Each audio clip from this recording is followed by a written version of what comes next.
Speaking now with Gavin, Corvette Racing.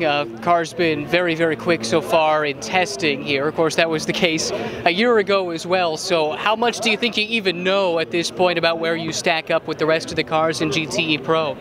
Well, I think we've got a reasonable idea of where we stack up. I mean, the test did go pretty well for us. And, you know, it was good to get Marcel back in the car. You know, he hasn't been here with us for quite a while. So that was good.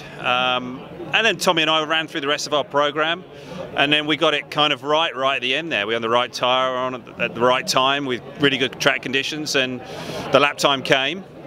And yeah, it was a kind of a funny day because seemed like people were going to have good pace, and then nobody really seemed to sort of get going, or everybody just sort of seemed to come up to a certain lap time and then stop. So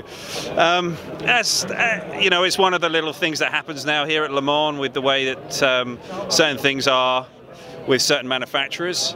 But we're happy the way our program went. We're confident, we're positive, we're focused. The C7R was performing well at the test day, so yeah, I think we're prepared.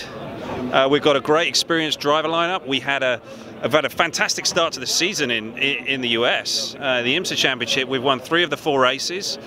I don't think we've really had the fastest car at any one of those, but we've just delivered, we've executed, and that's what we plan to do this weekend. How much of the momentum from IMSA comes over here, and what kind of challenges are there for you guys going against largely a field of cars that are used to the regulations and other intricacies of the WEC? Well, for sure, the tyre that we're on this weekend is going to be a little bit different. You know, we've had a test at Road America on that tyre, and we've had the test day here at Le Mans on that Michelin, and they are different to the tyre that we run on in the IMSA Championship.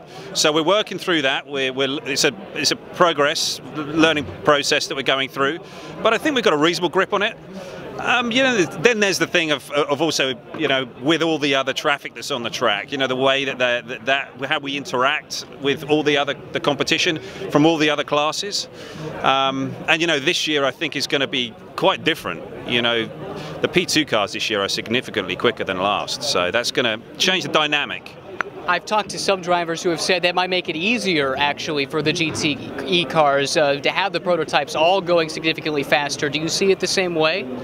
I kind of do, but also I see that there's basically almost 30 LMP1 cars out there now, you know, because that's how quick the P2 cars are. You know, the amount of pace that they've got off the corner and then in the straight line, they're diving up the inside of you in places where last year you knew that, okay, you didn't really have to think too much about where they were going to go and how they were going to be. Like coming out of the S's and into Tetra Rouge, this year you know that a P2 car will be dive bombing you into Tetra Rouge.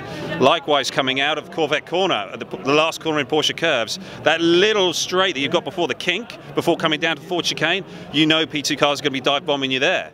So it's kind of changed the dynamic and the way that you have to exist on track together. So there's going to be some give and take. There has to be for all of us to exist on track.